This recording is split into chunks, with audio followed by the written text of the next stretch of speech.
Hey, what's up, everybody? It's me, Croy, and I am here today to put together another phlebotomy video. It's actually been quite a while since I've done a phlebotomy video. There's no excuses.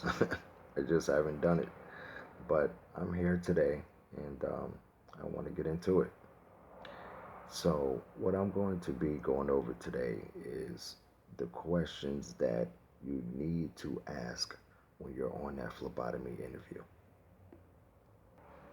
Now, first thing is first, when you're on that interview, and of course, it depends on who you're interviewing with because certain companies may do two interviews, and if your first one is with human resources, then you need to know the questions not to ask them because they cannot give you a accurate answer, such as, um, what are my responsibilities working as a phlebotomist here? What's the clientele of patients that I'm going to be drawing blood from? You may not want to ask human resources that because that's going to be foreign to them. They're not going to be able to give you a direct, accurate answer. So just keep that in mind, you know, on who you're interviewing with. So let's take it from the top. Let's say that you are interviewing with the lab manager or the lab supervisor, whether it's your first interview or your second. Okay. Um, One of the first questions. Now, this is me. Okay. There is no order that these questions have to be asked in. The most important thing is that these questions are asked before you shake hands and walk out that building. The first question that I would ask is, what are my responsibilities and duties working here as a phlebotomist? Now, you want to ask this question because you want to know exactly what you are going to be doing on a daily basis. You want to know if you are going to solely work in one specific area. You want to know if you're going to have to float and get in your car and drive 20 miles to go work in another facility because an employee called out or called in, however you want to put it. You want to know this because it's very important. You want to know if you're going to be working on the third floor all day or you're going to be working on the first floor all day. You need to know if you're going to have to cover another employee's workstation or their responsibilities because they called out or called in. You want to know all of this. Okay? Now, your second uh, question that you should ask: how does this company show value and appreciation to their employees? Now, this is a very important question because I would say most of us like to be acknowledged and appreciated for doing a good job. So, how do we get appreciated? How do we get acknowledged? How does this company show that appreciation? Is it a luncheon that they give their employees once a month? Um, are you given an opportunity to work some overtime and make some extra money during the holidays for you and your family, or whatever, uh, an extra day off? You need to know how the employees are valued and appreciated. It's very important. Okay. Bottom line, that's a very, very important question to ask. Third question: what do you expect from me? That's it. Bottom line. What do you, as my supervisor or my manager, expect from me? Do you expect me to be able to obtain the blood samples on the first try? You know, do you expect me to cover another employee when they call out? Do you expect me to work 1 week in a month? Or do you expect me to work every week in a month? Do you expect me to not work any overtime? I mean, there's really, you can go on and on with that question. What do you expect from me? It's very important because you need to know. Now, it may sound similar to the first question, and what is my responsibilities and duties, but it's different because this one is basically it's direct. It's one on one.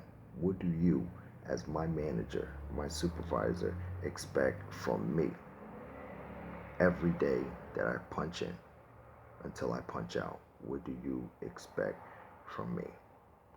Next question. What are the call in or call out policies? Do I need to call in or call out 2 hours before?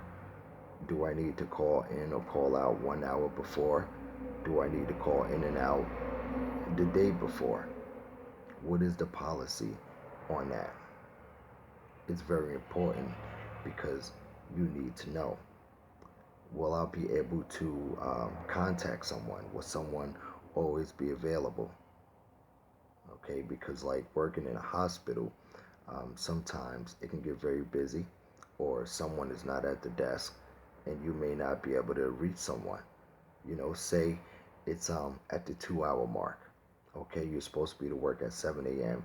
and it's 5 o'clock, and you've been on the phone trying to reach someone for the past 15 minutes, and you can't get through. There's no personnel answering the phone. So now you get to the hour and 15-minute mark. Okay, you've exceeded that 2 hour mark already, and now you finally reach someone, and they say, oh, well, you're supposed to call out 2 hours before, but you're calling out an hour and 15 minutes beforehand. You say, look, I've been trying to reach someone. So you really, really have to um, ask this question, bottom line, because it's very important. And maybe you can bring that up, especially if you're working in a hospital setting, all right? Because, I know someone who works in that setting, and when they do try to call out or even call in, when I say call in, I mean go in and pick up some extra hours. They're trying to reach somebody for about 10, 15 minutes before they can get through to the manager working the floor. So you really, really need to ask that question. All right, next question. Now, living here in the tri-state area where I live, this question is very, very important. And it's bad weather days. What do you do when it's bad weather out? Okay? What does my supervisor or manager expect from me when it's bad weather out? If it's more than 6 inches of snow, um, am I still required to come to work? You know, is everybody coming to work?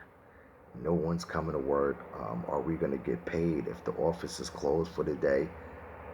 Or do we have to use a vacation day or this, that, and the third? Because every company is different when it comes to bad weather days. If you choose to call out, they understand because of the bad weather, but you're not going to get paid. But what I've noticed from what a lot of companies do, no matter what, they're going to stay open. You know why? Because that way they don't have to pay everybody. Because if they close the facility, they say, you know what, we're closed, then they have to pay everybody. And you're not going to be required to use your sick or personal time, this, that, and the third, because the office closed down. That's a decision that they made. So it falls on them to pay you, not for you to use your personal time, because you can say, look, I was willing to come to work, even though you wasn't. You was still in the bed under the blanket. You know what I'm saying? You wasn't going nowhere, but they don't need to know that. All right, so bad weather days is very important. Ask that question. Next one. How much vacation time do I get? Sick time, personal, and for the ladies out there, Of course, you may want to know about maternity leave and FLMA, I believe, Family Leave Medical Act. Yes, you want to know about that because, if you get pregnant, of course, you want to know how your pay is going to go, this, that, and the third. So that's very important. Next one is raises and evaluations. How were my raises conducted? Is it Does it basically go off of my personal growth and development, or is it in general? It's from the whole company's profits throughout the quarter or year, etc. Now that's what the company does. A lot of companies rather do that. They base their raises on the company's growth throughout that quarter or that year, etc. Not from a personal standpoint. Just because you've been working only 3 months, but you know how to work all four departments, doesn't necessarily mean that you're going to get a 50-cent raise. If the company's profits were supposed to be 1.3 million, but it only was 75,000, then you might not see anything. So yeah, I believe that's it. Okay, for these questions. And I meant to say this in the beginning of the video, but I'll say it now. You want to ask questions because it shows that you have done some research. It does show that. And it also shows that you're interested. You want to know. And by showing interest, it means that you want to work for the company. You want to offer and give your skills and talents to this company to work at that position. All right. So I hope this information is very good. I hope you guys find it useful. And as always, we together. We in this together. We do this phlebotomy thing.